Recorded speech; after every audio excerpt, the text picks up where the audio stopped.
I'm going to convene this meeting of the Centerville Town Council, January 6, 2022. If folks could stand for the Pledge of Allegiance and remain standing for a moment of silence. I pledge allegiance to the flag of the United States of America and to the republic for which it stands, one nation, under God, indivisible, with liberty and justice for all.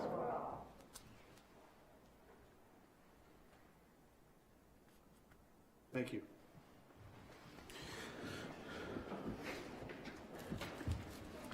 It is good to see so many people here tonight.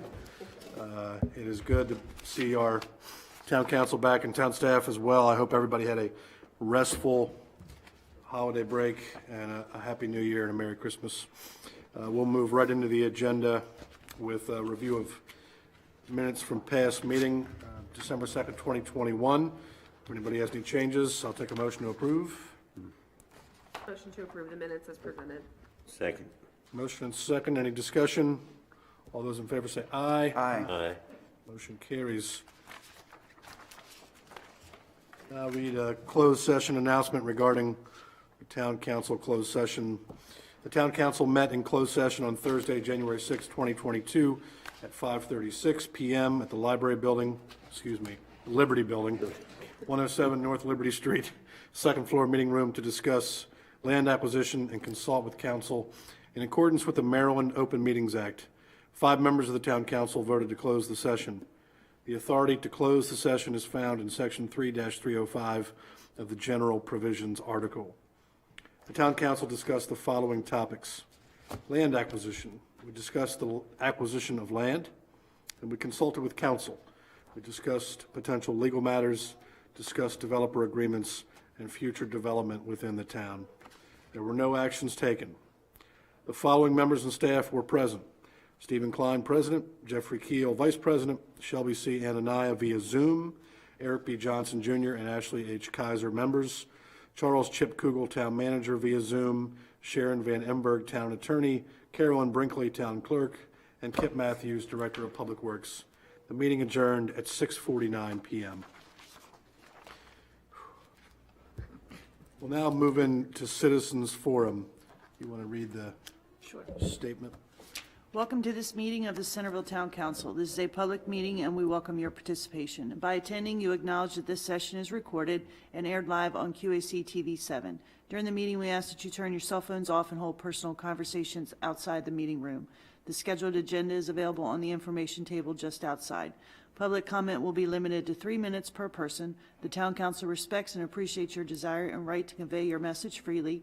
And in keeping with the dignity of proceedings, we ask that all views be expressed in a respectful and civil manner. Comments longer than 3 minutes should be submitted in writing. If questions are a part of your comments, we'll refer those to the appropriate individual. Thank you. Do you have anybody signed up?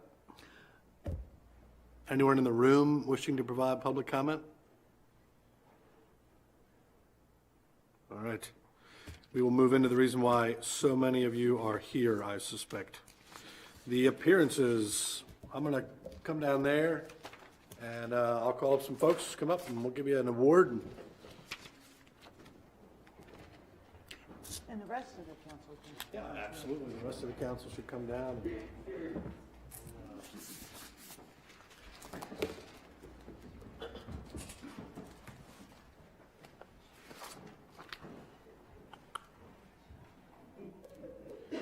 We are going to, first of all, I want to say these trophies here are for the Centerville Christmas tree decorating contest. So I want to say thanks to everybody who decorated the tree. They were fantastic looking. And I know these decisions about trophies and who wins are tough ones to make. So we're happy you're here. For third place, Girl Scout Troop 1065, 1001.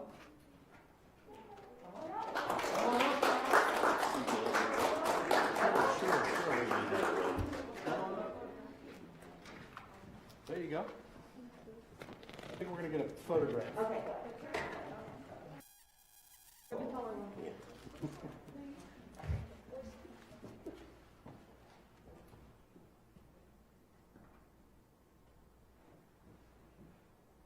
Congratulations. Congratulations.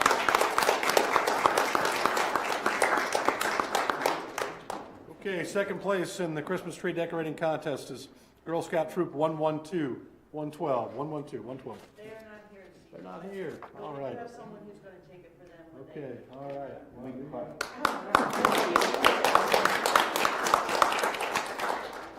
All right, first place in the Christmas tree decorating contest, Girl Scout Troop 446.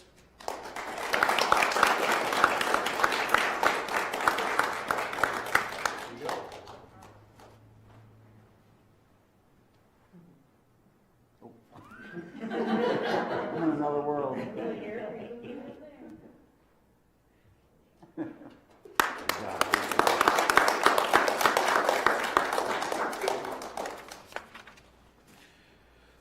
All right, we will go to the Christmas parade winners.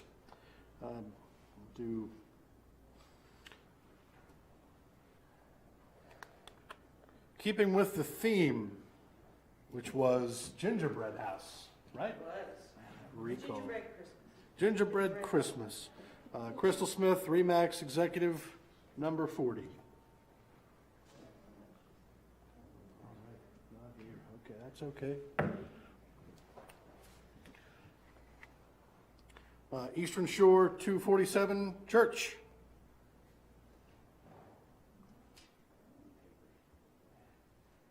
Guess these are going on my mantle now. First place is UQA Lions Football Organization. I was on that float. You're on that float? I mean, I was on it with I kind of want to give this to you.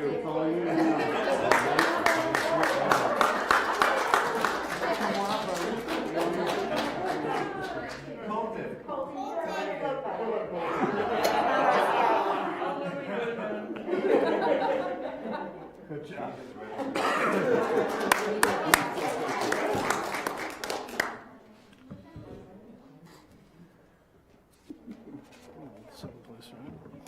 All right, with most original, New Freedom Church. That's all right. American Heritage Girls. First place. I suspect these guys are here. Cub Scout Pack 129.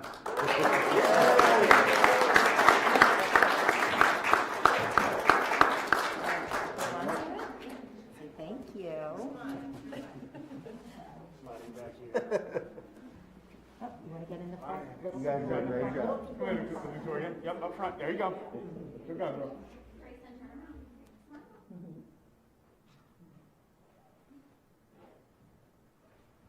All right. Thank you. Thank you very much.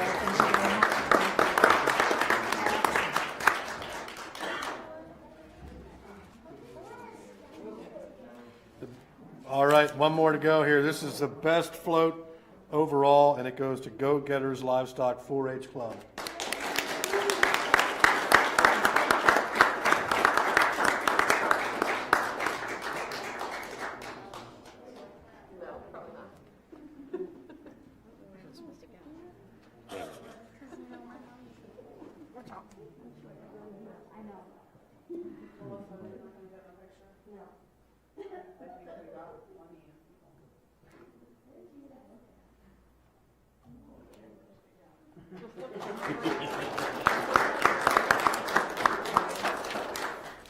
Thanks to everybody for participating.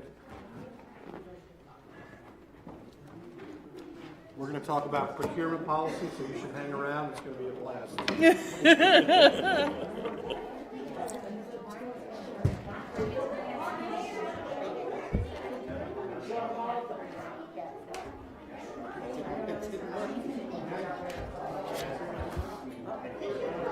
Yeah, there's usually a mass exodus. Guess they won't hear about it, Steve. No, That's no. good prize for everyone. Sure, go ahead. I can handle it. We are going to give them a minute. I texted Chip.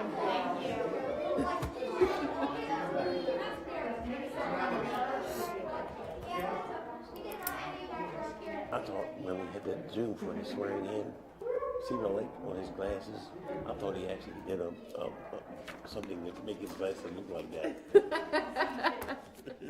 Ooh, so cool.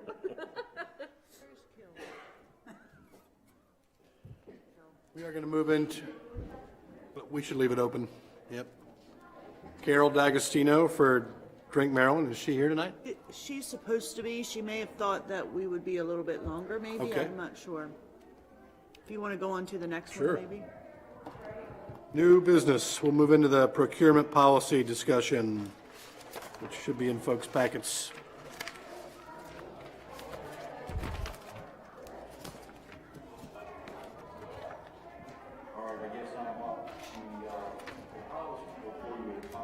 Oh, Chip, let's give them like another minute or two. And here's Carol. Let's hold off on Chip and we'll move right into Carol since I'm sure she's ready as soon as she walks in to present. Yeah. I'm gonna go close the door, Steve. It's just really loud. Looks like my timing was good. Yeah, let's, I think Council Vice President's going to close the door. Okay. A little bit of chatter up.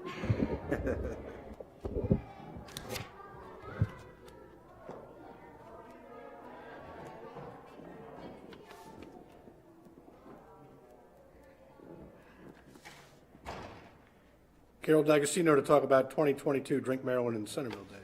Yes. Well, Happy New Year, everyone. New Year. I wanted to get the dates on the calendar because I'd like to start in early for planning for corporate sponsorships. I think we can depend on expenses continuing to go up. So I think it'd be prudent if I get started early and start marketing it in a different way. The proposed date for the Drink Maryland event, which will be our 5th, it's always lands the Saturday before Father's Day. That date would be Saturday, June 18th.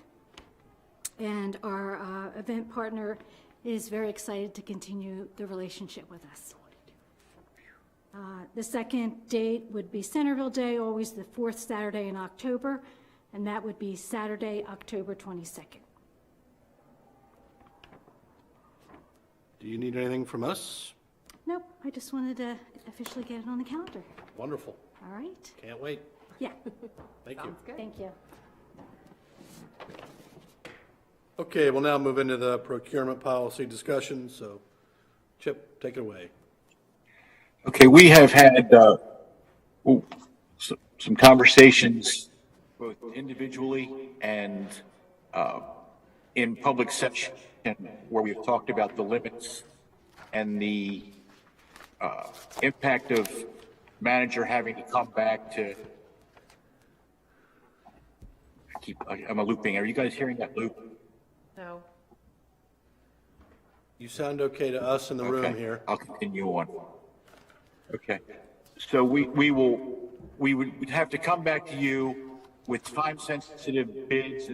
Sometimes were outdated 2 weeks later when we got to talk to you, or limitations that were slowing down our purchasing process.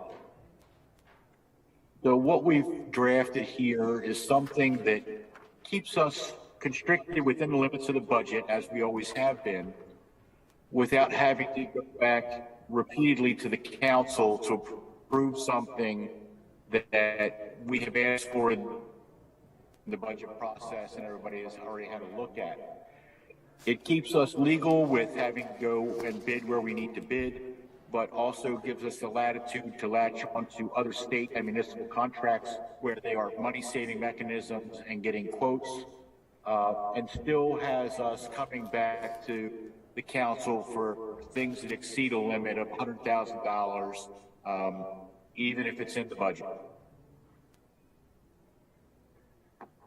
And so I brought this up and asked the town staff to work on this. I think the dollar amounts that it gives allows us that oversight that I heard from my council colleagues that we still wanted, while giving the flexibility needed, especially given the supply chain challenges that I think for the foreseeable future are only going to get worse.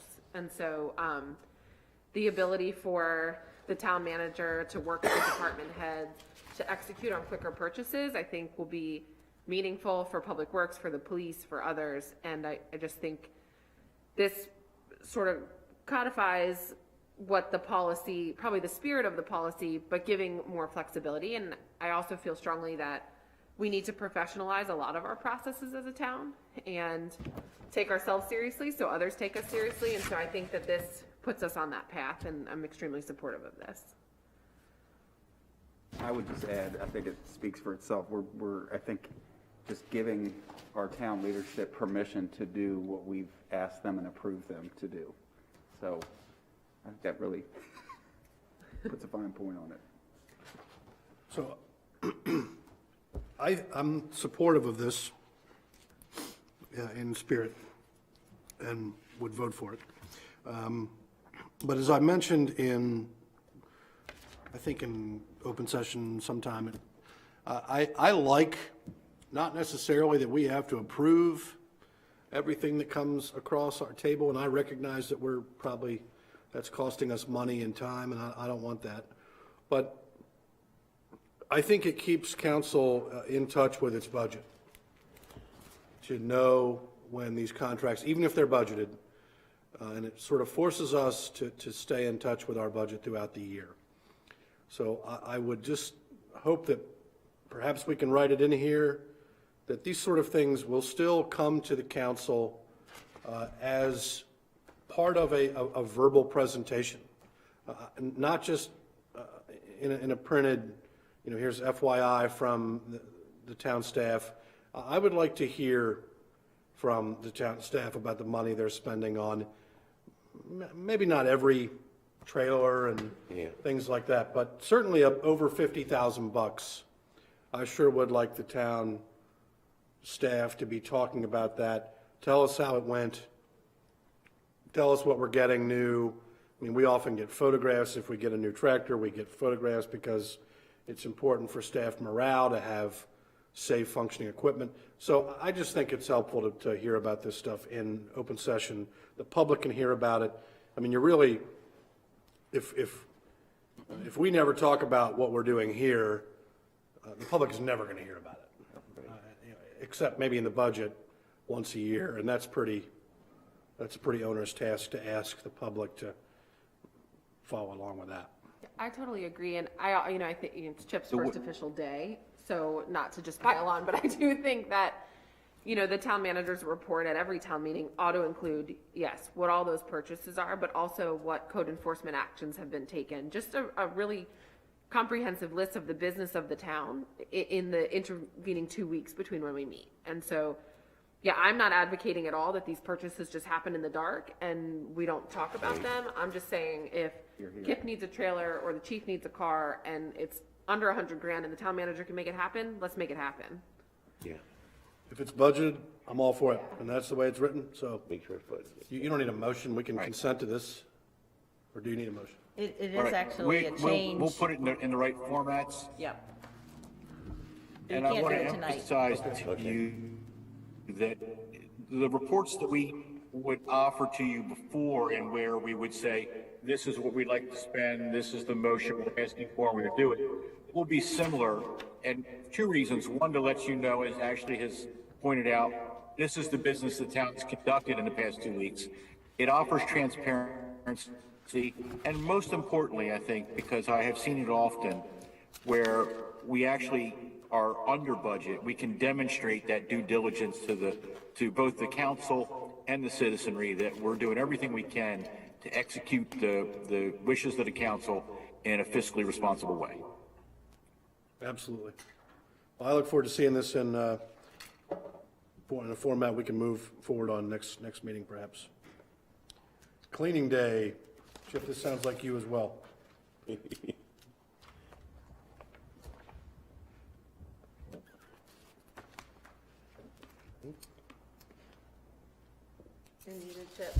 Aria was muted.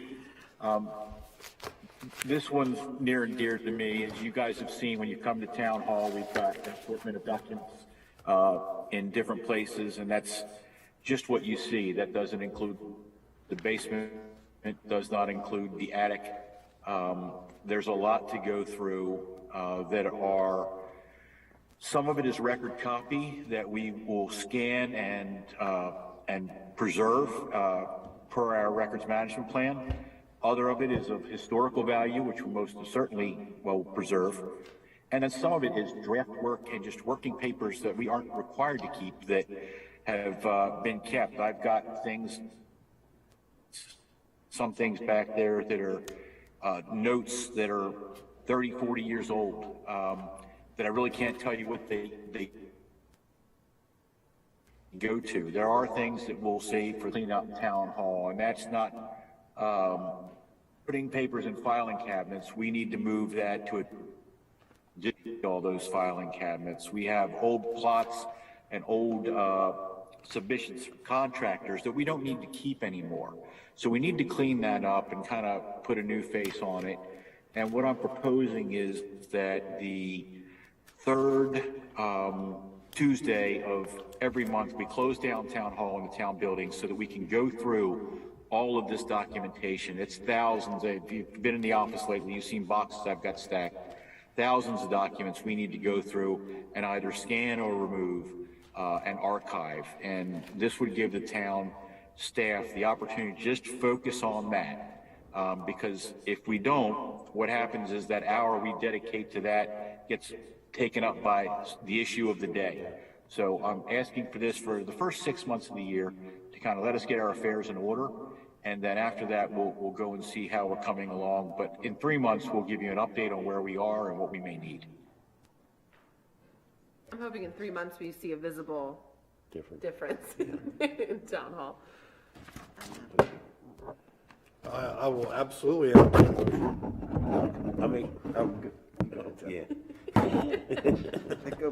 I make a motion to approve 6 full-day closures of the town office on the third Tuesday of each month for the first 6 months of 2022 to allow town staff to review, scan, file, and archive official documentation to bring the town's records into compliance with the Maryland regulations. Second? All right, motion's been made and seconded. Any discussion? All those in favor say aye. Aye. Keep it fun. All right. Thank you all. Correspondence. You're welcome. Ashley said we had to take ourselves more seriously. So, no. Oh, can I just, I hate to belabor this one that I did item, but the one thing that just keeps rolling around in my head, Chip, is the front 2 doors of the town hall have pretty big windows, so you guys are gonna shut down, and people who don't know are gonna be knocking all day long and watching people go back and forth, so just hoping we're gonna really maximize, getting the word out and putting some very overt signage up, so you guys aren't spending all day long answering the door and saying, we're closed, and then somebody, well, while I have you. So I hope you guys will be able to really focus on that. There will be signage in an email blast going out. That's what I was gonna say. Make sure the residents know it's gonna be closed. We can have Chief Joe stationed outside the door. I get it, everyone. Thank you. No entry. All right, moving on to correspondence. We have a letter here from the Maryland Municipal League, which I will read. It's basically thanking us for renewing our membership in the Maryland Municipal League for 21-22. It is our continued commitment to MML that enables us to fill our mission on behalf of all Maryland municipalities. I'll read some of these bullets here. In a General Assembly session held entirely virtually due to COVID-19, MML had yet another successful session in 2021. MML's priority bill, Highway User Revenue Funding Restoration, passed the Senate but failed to pass the House due in part to the challenges of the virtual session. However, MML's 2 strategic initiatives, climate change mitigation and maintaining local authority during broadband expansion, saw several victories. Other legislative successes included securing more assistance for local governments to enhance fair housing in their comprehensive plans, reorganizing the Bureau of Revenue Estimates to be a stronger resource for local governments, protecting the admissions and amusement tax from revenue-losing exemptions, preventing enterprise zone limitations, and reducing the liability cap in police misconduct cases against local governments. In total, the Legislative Committee evaluated 97 bills with municipal impact. Your involvement more than ever directly contributes to our success and is vital to the continued operation of the League. This is your association, and we are here to serve you in any way we can. That's from Scott Hancock, the Executive Director and past Town Manager of the town. That's right. As well. Any other correspondence? We'll move into reports of boards and commissions, and we will start with Maryland Municipal League. I have none beyond the letter you just read. I have no report. Did I steal your thunder? No, I'm just Economic Development? I have nothing real exciting to report. We're talking about a couple things on the sidelines, but I'll be eager to see the next report from Paige, but nothing exciting as of today. Councilmember Anania is not here, so we'll forego the Park Advisory Board. Council of Governments? Well, don't have anything, and we were supposed to have a meeting next week, but it got canceled because of the ongoing pandemic, so maybe February. Still a thing, I hear. Planning Commission, we met after our December council meeting to discuss ongoing Carter Farm development, and I think that that project is moving forward.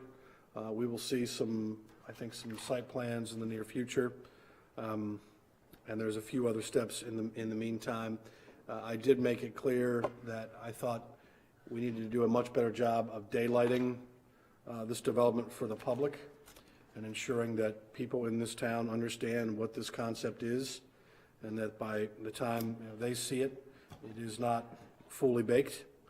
One of the questions that this board this council will need to consider is the sewer allocations that Carter Farm must have to proceed much further.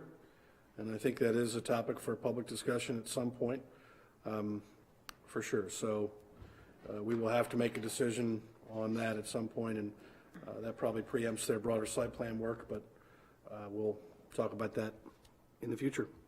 Steve, if you don't mind, I just want to foot stomp what our president just said and speak directly to the folks at home and say, because I know at least 15 people that are on tonight, please continue to tune in, tell your neighbors to tune in, really pay attention to what's going on. We are at another critical juncture in kind of where we can go, what we want to be when we grow up, dare I say it that way, and we want feedback. So if you're sitting at home and you hear something and you want to provide feedback, come to the subsequent meeting or send an email to our town clerk. So just wanted to say that. And we will notify public comment, right? We have a public comment requirement on something at Carter Farm. Yes. Yeah, there will be some public hearings. Yeah, so there will be some public hearings. What I told the developers in the Planning Commission is that I thought that the developers in question should be helping us to get the word out about their plans.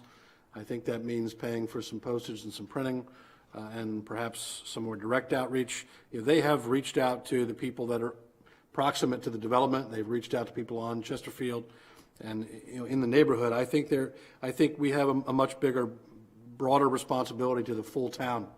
This is a part of town is critically important, and these are I would argue, some of our most valuable lots that are currently in town, in the town boundaries. So there will be opportunities for public comment.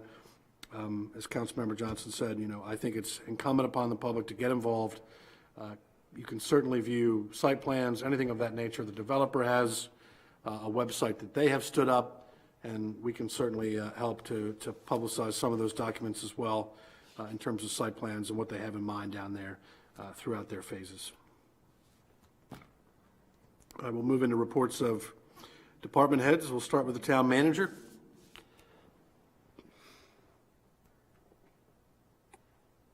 Nothing additional from what I had proffered on the cleaning day and the procurement policy. It's been an exciting first day, and it's a little weird working from home, but I'm looking forward. I should be back in the office on Monday, and looking forward to the challenges we're going to face and overcome in the future. Great. We swore in town manager this morning virtually, which was less than ideal, but, for all things considered, it was what we had to do, and I'll say it now for the public record. We are glad you're here, and I know I speak for everyone. I say I look forward to a fresh set of eyes on some of these challenges.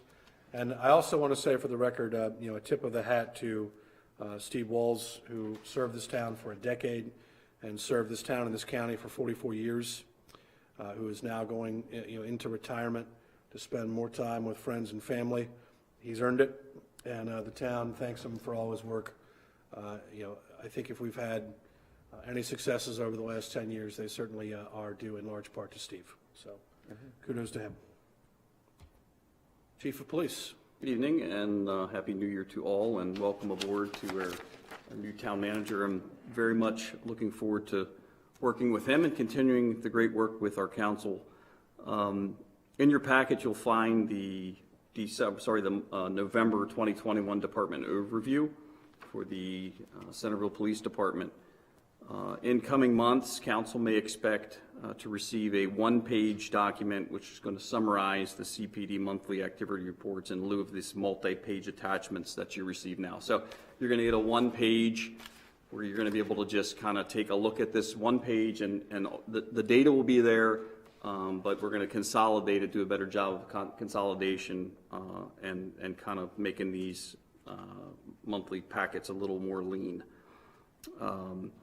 Additionally, it's my intent in the coming months to invite my senior sworn staff to attend and present during future council meetings. I think this is a great opportunity for them to advocate for our department and give them a little bit of reporting experience. And I feel that it's also a critical component of leadership development within our department. So we're going to work with them and make sure that council also has the opportunity to meet some of our senior staff and have them to be able to again, advocate and communicate and report what the department is doing. A quick 30-day overview of the speed trailer. As council is aware, that trailer was deployed on December 2nd, so we're a little into a month. I have the statistics here. You don't have them, and I'm certainly happy to share them with you, but a total of 39,919 vehicles have passed through that location since it was deployed. The average speed detected is 16.1 miles per hour. 156 vehicles were traveling 31 to 35 miles per hour in a 25 mile per hour speed zone. 14 vehicles were traveling 36 to 40 miles per hour in a 25 mile per hour speed zone. The highest detected speed in that 25 mile per hour speed zone was 41 miles an hour. 54.3% of vehicles decelerated from the initial speed based on detection of the digital speed sign, which is fairly consistent. The previous report that I reported was 54.4%, so 0.1%. So there is some effectiveness in that sign in reducing the majority of the vehicles that are traversing that roadway, and that is the report for the speed trailer. And I'd be happy to answer any questions that council has. I just want to thank you again for deploying the speed trailer there. I heard from a lot of my neighbors in Providence Farms that they liked seeing it out there, that they noticed a change in behavior. So I would like us to explore the possible option of a speed camera in that corridor. I think 25 is probably, quite frankly, too fast for back there. If you go 25 on that road, at least I feel like you're screaming through a neighborhood.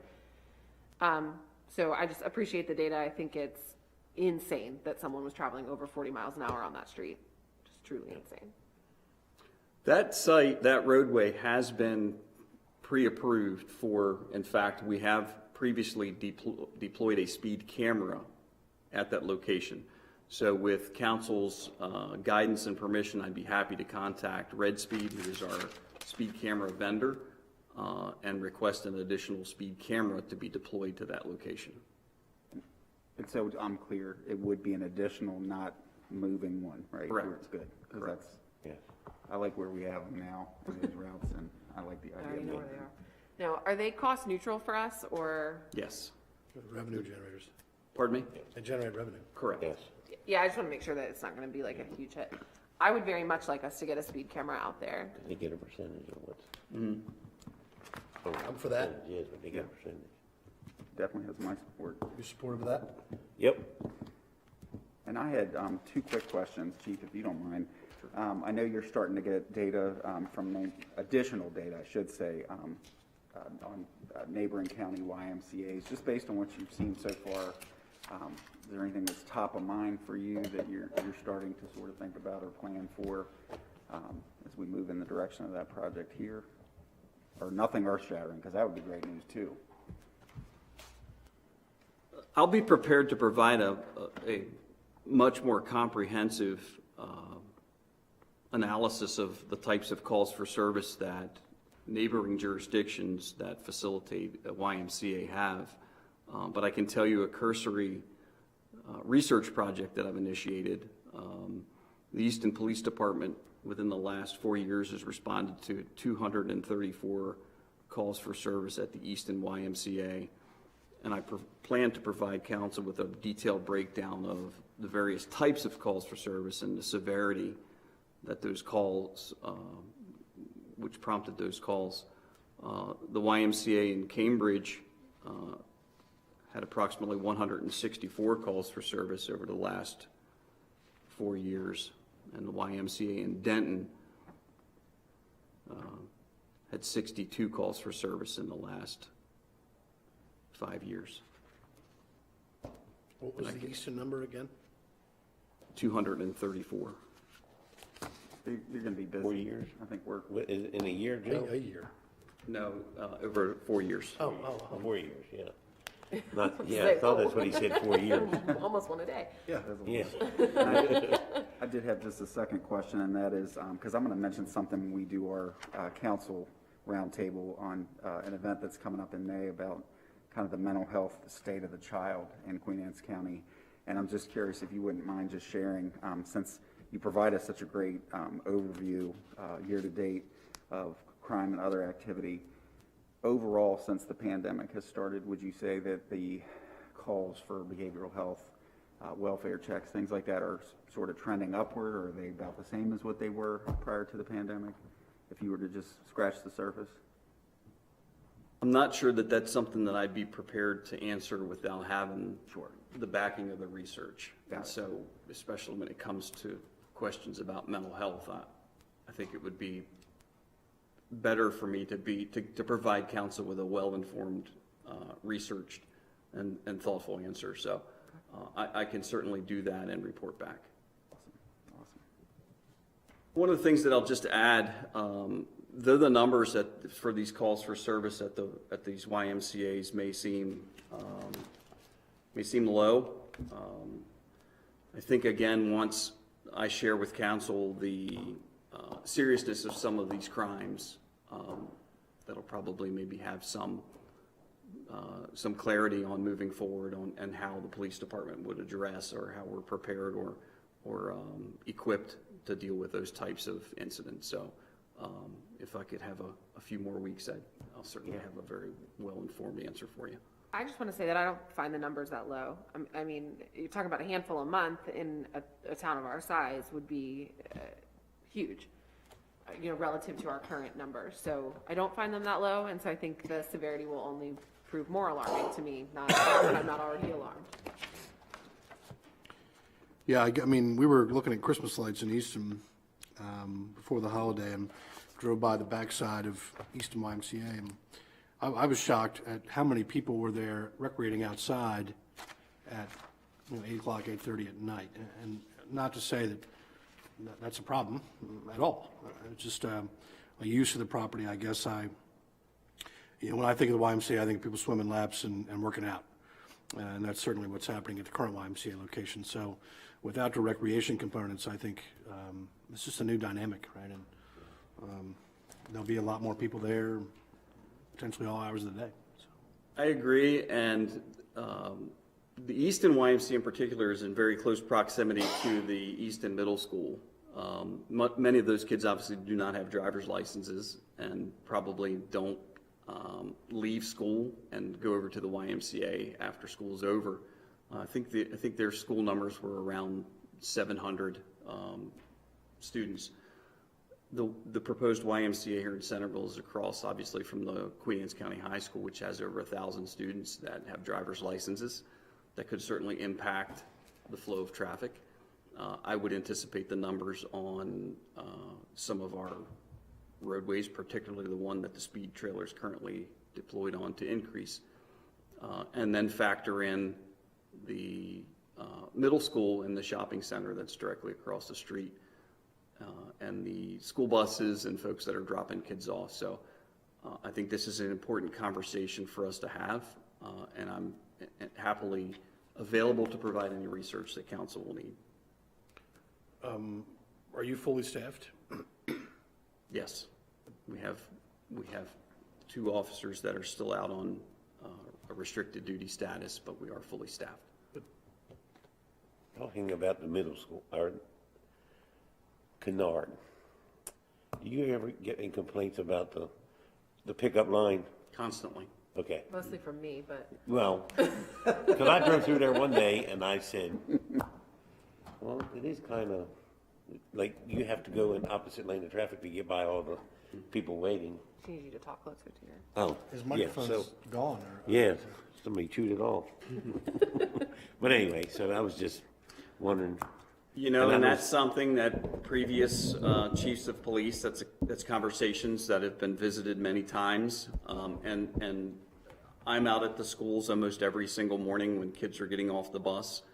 And I can tell you that from a police officer hat analysis of that, particularly with that school and somewhat of the elementary school, there is just not enough roadway or infrastructure to facilitate, and short of having drop-off times that are dedicated for each grade, I think that's really, there are not many ways that we're going to be able to resolve that. Right, exactly. Short of, having certain grades be dropped off at certain times. Right.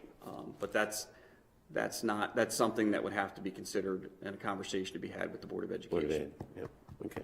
You get more calls about that, I suspect. Yeah.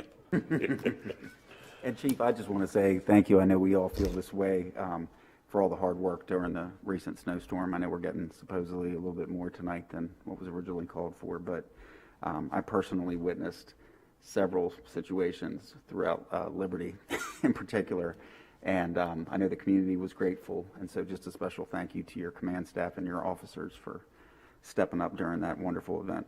Absolutely. We're happy to do it, and we're certainly doing our best to make sure that folks get through on dry weather days and inclement weather days. So we're happy to be there. Thank you. Anything else? Nope, that's it. Thanks, Chief. Thank you all. Thanks, Chief. Town Attorney, I have nothing. Director of Public Works.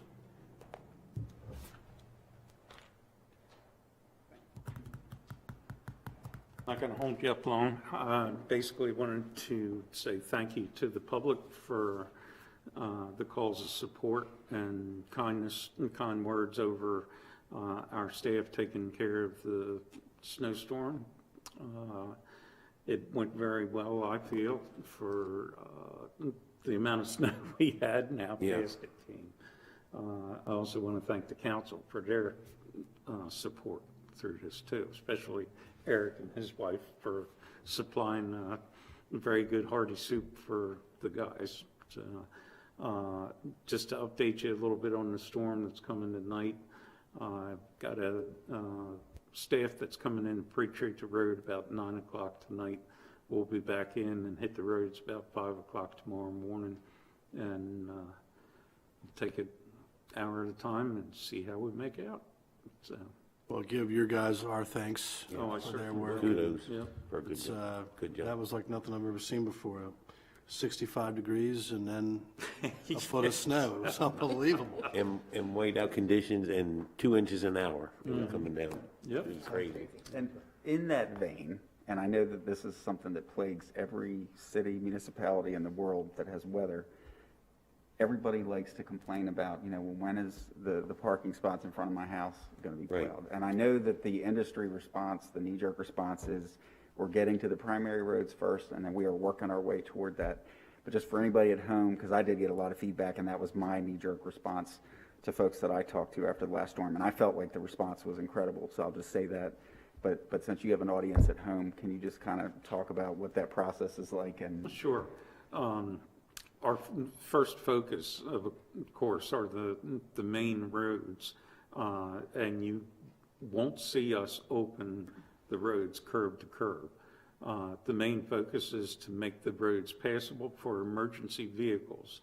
I know there's a lot of people out there that have jobs they have to get to and everything, but there's also a lot of people that just want to get out of the house and see what the rest of the town looks like.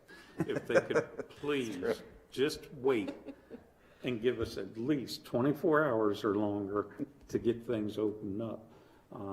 Like I say, the main focus is the main streets at first to get them open and get them passable. That doesn't mean we're cleaning the parking spots at that time. The other thing that through some of the developments in town that have on-street parking, it's very hard to duck and weave out of vehicles that are parked out on the street, because some of them are hoping they don't have to shovel their driveway if they park on the street.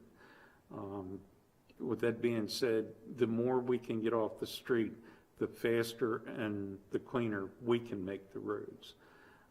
Some other things from time to time, my guys get a lot of dirty looks from people that we go through, make a pass, make it passable, and people start shoveling their driveway out. So they shovel their driveway out. Some of them are kind enough to put it to the sides. Others like to throw it back in the street. The truck comes by and it fills their driveway entrance again. This is not intentional.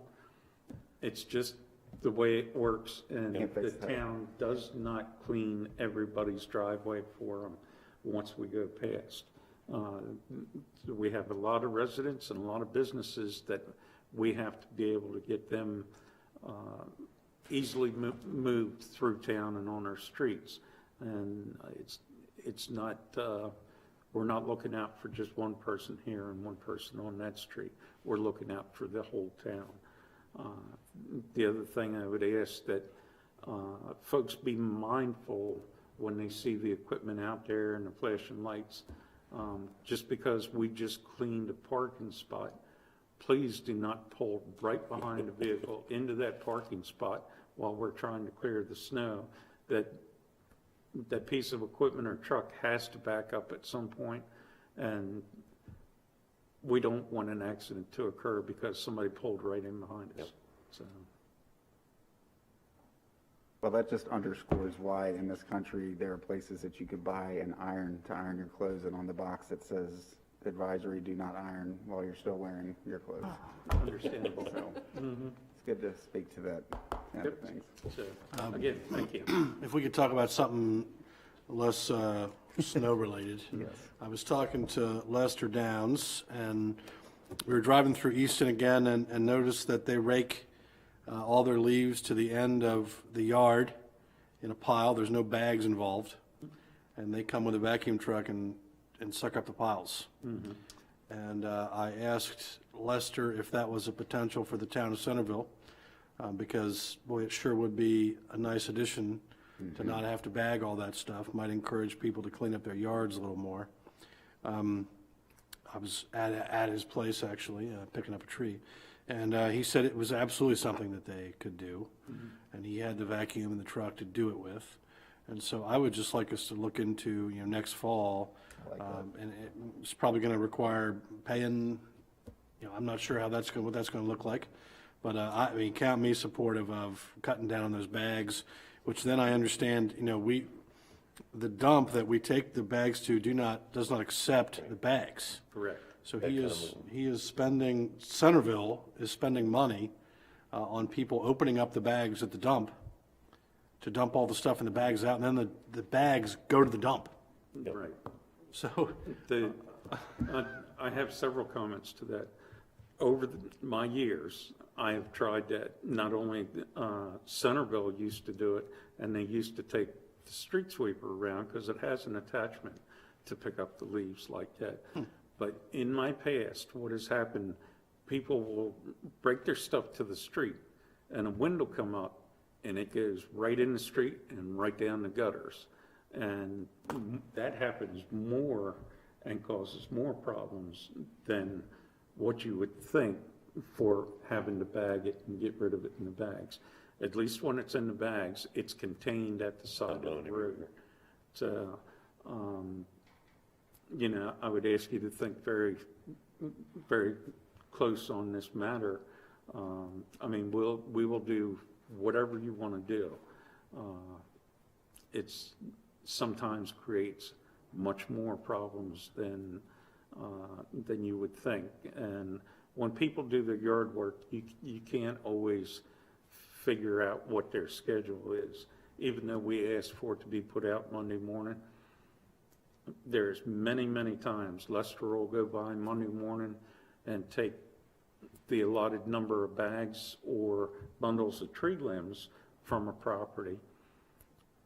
By that afternoon or the next morning, they're right back there again because they're still working in the yard. Instead of holding them back and putting them out the Sunday night before the pickup, these bags and everything sit there. And so if you have people raking them to the curb line or to the property line, now you have this pile that's sitting there. You also have to contend with, even if it doesn't blow it in the street, the neighbors wind up getting it, and the neighbor may say, I keep my yard clean and everything.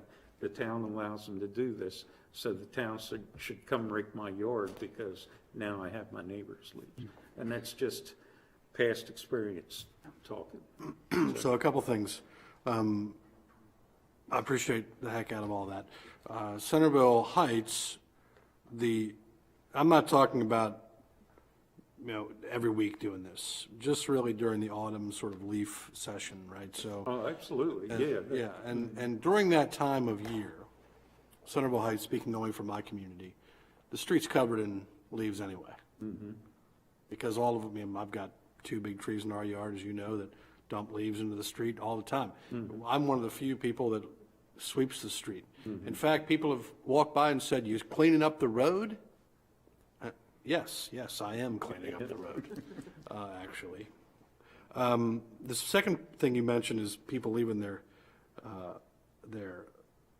bags out in the street all week. We've got a code enforcement officer, and that's a violation of the town's code. And I walk around, and it's been a long time. I mean, Chip's gotten some emails from me about this. You know, Centerville Heights, we've got a code enforcement problem. And it stems from people leaving trash cans in the road all week to trash in the road, and you know, where they leave their trash cans, since they just bring them down, they walk it down to the street. Every time a bag is full, they walk that bag down to the street. Clear violation of unhitched trailers. I mean, we've got it all. And I guess I'm curious to know where this might not be a question for you, it might be for Chip, but we shouldn't be allowing people to leave yard waste in the road for a week. And trash cans and violating our town codes. Before Chip goes, something that I had asked Chip for us to have in a communication to residents now that we have a code enforcement officer is, what are those things? Let's make it very clear to the residents that you can't have an unhitched trailer, you can't have a boat sitting in front of your house that's not hooked up, you can't leave your trash can out all week. Let's make very clear what the code violations are, so that folks know when the code enforcement officer comes around, this isn't like new news, because it's been a long time since we've had code enforcement. So just want to make sure, and you know, I feel really strongly about code enforcement, but I want to make sure that people know what we're enforcing without having to search through the code and see what's allowed. Sure. And I'm actually glad that you brought that up, because that brings us to another situation where Carolyn's done the e-blast. We had notices in the water bills and everything that I believe it was December 15th was the last day that Lester Downs picked up yard waste. This happens every year. And sure enough, people continue to put it out. South Commerce, there's a large number of paper bags there that are now falling apart that have been there because people put them out. Now, we are going to pick up Christmas trees, which we were scheduled to do it Monday. Because of the storm, we're not going to get a chance to tomorrow, so next Monday we will. Isn't it actually Tuesday? Tuesdays. Sorry, okay. Oh, It's Tuesday for okay. trees. All I just right. want to make sure because I got to put mine Oh, out. you're fine, because they were, yeah, they were up Monday morning, I'm sorry. We usually do Tuesdays in January because of Martin Luther King. That's absolutely right. We are going to have Thank to mix up one day, so we just always do Tuesdays. you. Yeah, so, I mean, I would encourage, with, this is going to get a little philosophical, with climate change, trees are losing their leaves later and later in the year. So my willow oak 10 years ago, by Thanksgiving, you could pretty much count it was done. Not anymore. So it sure would be nice to retain Lester through the end of the year, I think, because then what people are doing is they're cleaning up their yard, putting up Christmas lights, they're cleaning up the yard for visitors, there's stuff to come out, and the trees aren't done, they want to rake the yard. I think if you knock it off at maybe that's tough for Lester to do over the holidays, I know he gives his guys off, but maybe the week before Christmas we stop, I don't know. no, we can definitely do it. It was mainly limited to that because of budgetary constraints. So as long as you want to spend the money on it, I have no problem.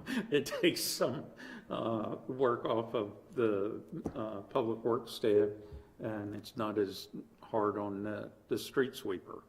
I mean, I'll go so far as to say if people are leaving their bags out on the street, and they're so long that they're falling apart, they've got to get it. They got to get I agree. something. Enforcement action has to be taken. So on this note, is it possible for us to meet our new code enforcement officer maybe at one of our February meetings? I know they're still kind of getting into the routine of things. We can do that. We can do that. And I would say, to Steve's point on the lengthening of the leaf and refuse pickup, we could probably start later rather than maybe starting in October, maybe start 2 weeks in October and just move 2 weeks in the front, put it on the back. And that way the budget stays the same, but we're hitting that peak time. For code enforcement, yes, So near and before you dear go to any me as further, well. we start in March. We start picking up in March. Okay. Well, I was thinking fall leaves, so that's where I grabbed that from.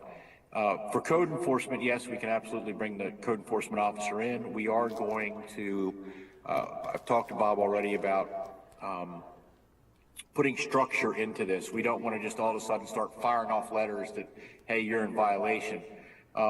We'll have a letter that's kind of a kind introductory, hey, perhaps you didn't know, but we're now advising you, and then a second that you've been advised this needs to be rectified, and a third that's a little more forceful.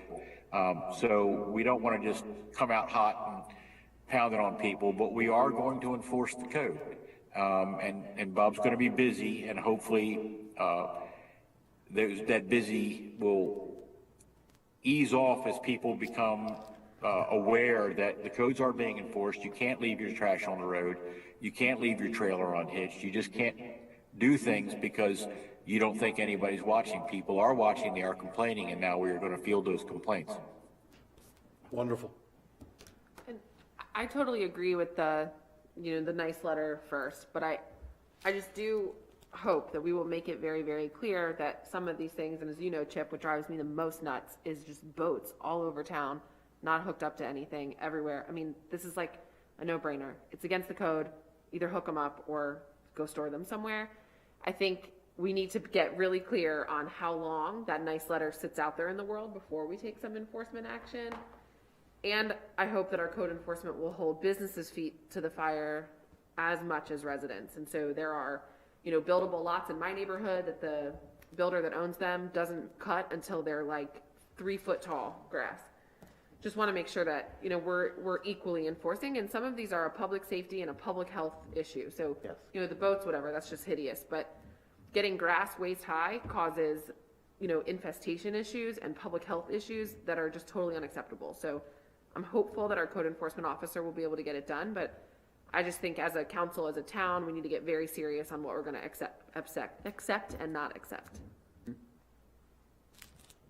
I would be supportive of one warm letter, nice letter, and the follow-up letter, not too long in the future from the first letter saying, hey, we were nice about it the first time. The next one's a ticket. Thank you. Thanks, Kip. Town clerk. I don't have anything, no.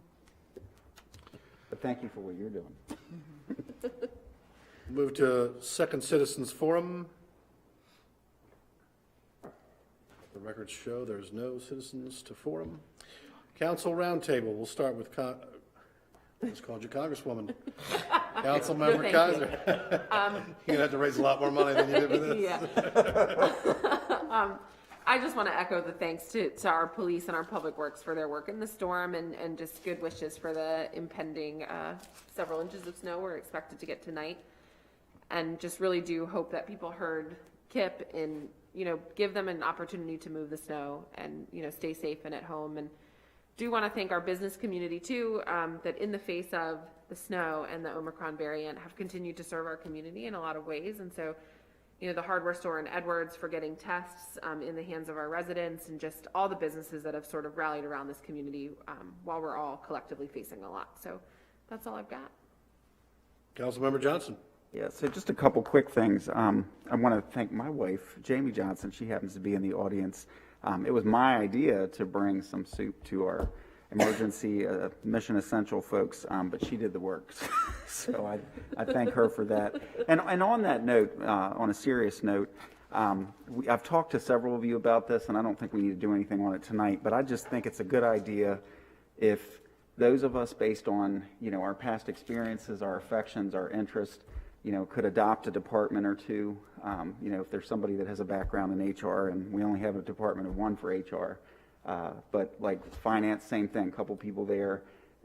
During budget season, maybe somebody that has adopted that department wants to take them some cookies. Thanks for digging in the way you are right now.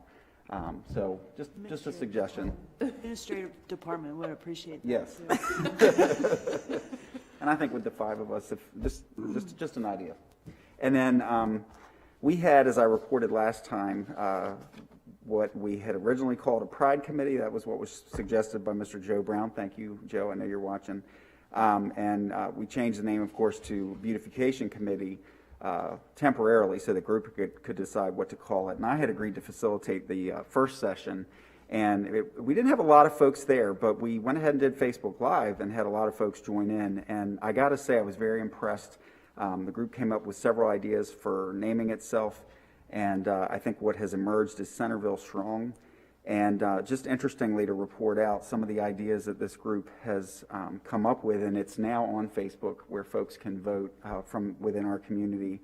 The number one vote getter right now is we as a community. So this is not aimed at the town council. We as a community need to support our farmers market more. That's the number one vote getter.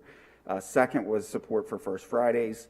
Third, concerts in the square. People want to see more music in the courtyard. And what I found most interesting, and we all know this, what bleeds leads. And so people get in a rut on Facebook, and then there's 100 messages later, all the trauma and drama and blood. And so holiday decorations, I thought that was going to be like high on the list because that's what prompted us to start this group. And holiday decorations came in fourth. So just a reminder to this group and the folks at home, this is an opportunity. If you want to see the town do things that we may no longer or were never able to do with taxpayer dollars, join the effort. This is a group that is kind of falling as a working group under the Legacy Foundation based in Centerville, 501c3, so they can raise funding and kind of work hand in hand. And we talked at the meeting, Kip, I just want to make sure you heard from me directly that just because they raise money for holiday decorations doesn't mean you're going to be able to put them up. So they might not want to just go buy stuff, especially when we know. And I was asked if you can answer this quickly. You don't have to get up if it's a yes or no, but is it a firm for this calendar year now that no towns that Delmarva supports can put anything on the plate? I haven't heard back from, had trouble getting in touch with the folks at Delmarva regarding that and getting a return call. So you can't get, I got some contacts if you want me to contact them.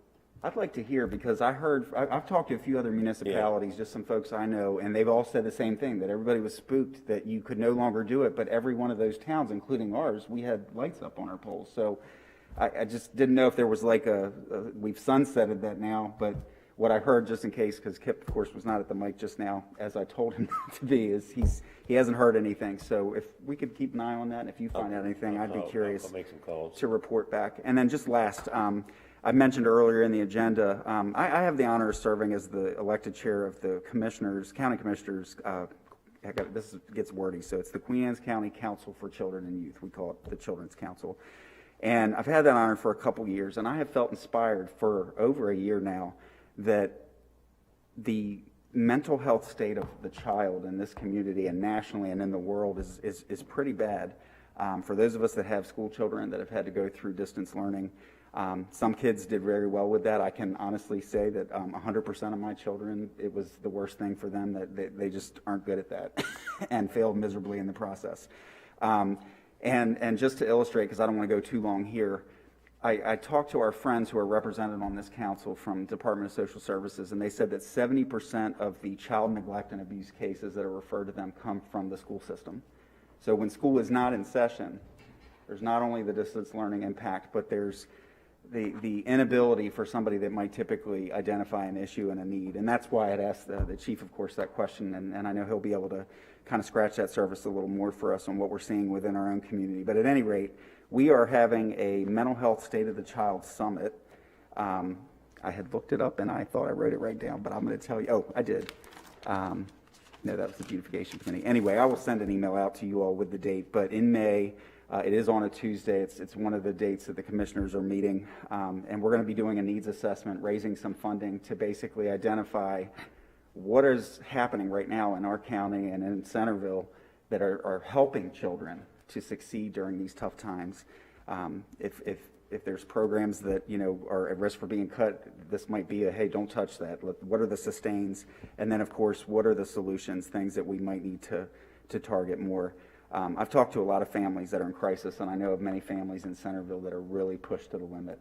And it's tough times. We all know that. But I just want to make you aware of that, and there will probably be an invitation coming for a handful of us if you guys would be interested in joining. And I've asked the chief if he would attend. So it's going to be a good event, and we have some funding that we've already raised to really make it a good effort and a good impact. So that's all I have. Thank you. Council Vice President Keel. I also want to thank Kip and Joe. I see they were all out early and stayed. I was on my road. I went out my road this morning and I saw a CPT car going down Route 18 pulling somebody over. So I appreciate that because they fly up and down that road. So that's going to be, hopefully we can get the speed trailer out there and see how many people we go, what the speed is on that road. So, and the other thing I have is we had an ongoing fence issue, Kip knows, and I haven't heard anything back from it, but there's a fence out to the second entrance of Northbrook that was there, and people were having problems with the children, so we succumbed to them, and we're going to let them build put a privacy fence up. It's not going to cost us anything, the town, anything, so we just hopefully it makes them happy that we approved it to let them put the fence up. There's a fence there now, so we just approved them to put a 6-foot privacy fence up there with access for emergency vehicles to get in and out of. So that was an ongoing thing. It was a big issue for a while, and then we finally figured it out. And that's the only thing I had. Oh, and Whedon Street. I'm always on Whedon Street because it turned out really good. If anybody's been down there, it actually turned out pretty good. Had a couple of issues with some driveways, with some people going in and out of driveways, but they figured it out, and hopefully we can do some more roads in the future. And that's it. Oh, but on that note, I'm glad you said something. Ashley and I had a conversation. We were the recipients of an extensive amount of pictures for Whedon Street, and I think it was helpful to get that. But you had, I think, made the suggestion, like, do we have a shared drive or something that, Chip, when stuff like that's coming out, you could sort of send a link to the broader file and. And I had trouble, I know, so I'm not complaining, I want to make sure that's clear. It was great getting all that, but I had trouble opening all of it, and so if it It's was. good for people who don't understand the process of what it goes through to redo a road. Yeah, But exactly. it shows everything. We can provide an easier, or a communal spot for that. I give credit to my colleague down the Congresswoman Kaiser. Yeah, let's stop putting that in the universe, please. Just real quickly, you know, I think we, I tend not to do that. I think we have to start to reach out to the owners of the mill, the Centerville Mill building, which is the oldest building in town. Most people aren't aware of the fact that it is older than the courthouse and was in fact the center of town at one point. It is in such disrepair. It's just in a state of disrepair. And I think it would be relevant for this council to reach out to the property owner and talk about what might be able to happen there. You know, obviously it's private property, and so we need to tread carefully, but it is essentially what appears to be a junkyard. And I'm not sure that we can abide that in the town boundary, a refuse dump, for lack of a better term. And I'm curious about the state of the building, the safety of the building, and the fact that it's right next to the road. It's right next to a playground. And it's really just, something needs to be done there. It's the thing I hear the most about from people that don't live here. What is that? Why is that in such shape? And I know it's looked like that for essentially forever at this point. And it could be so much more. If anybody's been to the Radcliffe Mill in Chestertown, where Cafe Sado is, I don't know if our mill is too far gone for that. But if we could reach out to, and I'm happy to reach out to the landowner and see what the long-term plan is there, and if we could encourage some other plan, perhaps with the beautification committee's input.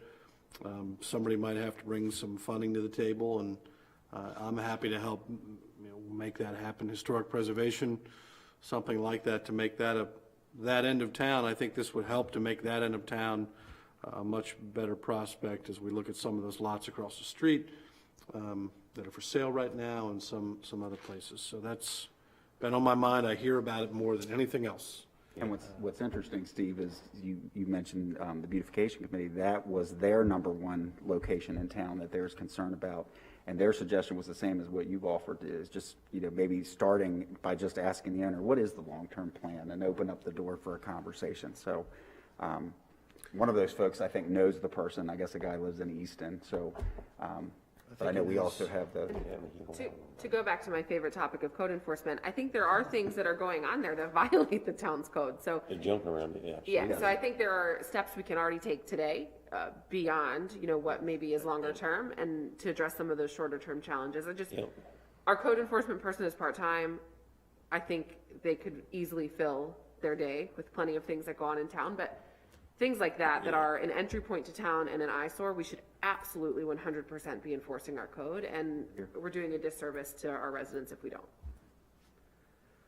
I agree completely. Evidently, I don't think he has a long-term plan for it, because it's been like that for so long.